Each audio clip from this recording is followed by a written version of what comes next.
দেয়নি সেই জন্য যাচ্ছে। আমার একদম সহজ কথা এটা।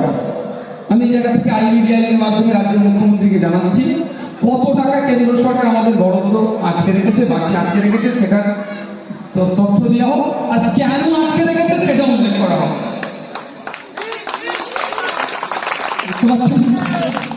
কেন আটকে রেখেছে সেটা উল্লেখ করতে হবে। এই যে আমাদের সরকারি কর্মচারীরা মাইনে পাচ্ছে, কেন্দ্র থেকে তো ঘুরে আসছে, কই কতজনের মাইনে কেন্দ্র সরকার আটকে রেখেছে বলতে পারবে কেউ? 100 দিনের কাজ সহ যেখানে দুর্নীতি হচ্ছে সেগুলো আটকে রেখেছে। তাও কিন্তু আরেকটা কথা বলে রাখি, 100 দিনের টাকা আটকে রাখাটা কেন্দ্র অপরাধ করছে।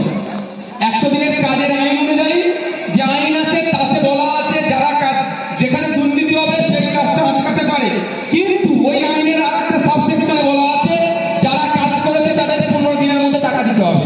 এটা কেন্দ্র সরকার ভুল করছে, বিরুদ্ধে আমার আছে।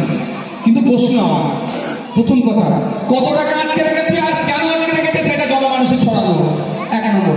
দ্বিতীয় কথা হচ্ছে অভিষেক ব্যানার্জিকে ইডি যাতে না ওর বিরুদ্ধে কোনো বড় পদক্ষেপ নিতে পারে সেই জন্য কোর্টে ছুটছে,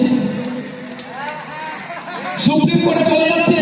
ইডি সিবিআই না আমাদের ইন্টারোগেশন করে এটা হাতটা এর থেকে আটকানোর জন্য সুপ্রিম কোর্টে চলে যাচ্ছে। তাহলে আমাদের রাজ্যের বকেয়াটা আটকে রেখেছে, এই জন্য কেন সুপ্রিম কোর্টে যাচ্ছে না ভাই? বলো দাদা, নিজের মনকে কোশ্চেন করে কেন যাচ্ছে না? ওখানে গেলে মুখ ফুলিয়ে যাবে, আইনের ছোট খেয়ে মুখ ফুলিয়ে আসতে হবে। তুমি চুরি করেছো, জেসিবি মেশিন দিয়ে মাটি কেটেছো, আর গরিব মানুষদের 100 দিনের টাকাটা ধরেছো। তুমি সুপারভাইজার হয়ে মাস্টার রোল করে গরিবের নামে 100 দিনের টাকা তুলে খেয়েছো, ভয় দেখিয়েছো।